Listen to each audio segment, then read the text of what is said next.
चल कोई नहीं, तू छोड़ गई दिल तोड़ गई, चल कोई नहीं। मैं तड़पा और तू रोई नहीं, चल कोई नहीं।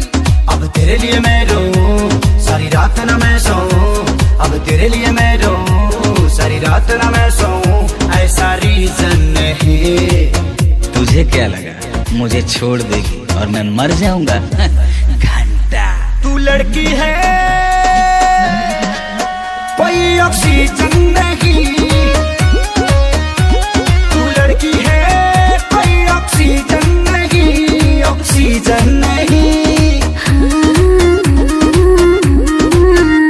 मैं पड़ा था तेरे प्यार में, तुझे मान के बेबी अपना, तुझे वेट किया तेरा वेट किया, देखा तेरा ही सपना, हर पल तेरा मैंने केयर किया, हर बात तेरे से शेयर किया, और तूने बेबी कहीं और अफेयर किया। हाँ जो दिल पे लगा तो डिटॉल, इल्जाम तेरा काम जाएगा, छोड़ो गुस्सा रखो फीलिंग फेज में, ये प्यार फिर से जाम जाएगा।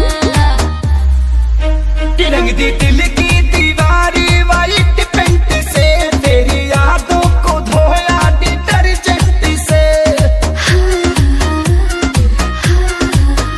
मेरे बाबू मेरे सोना तुझे क्या हो गया, काहे मुझसे तू ऐसे खफा हो गया।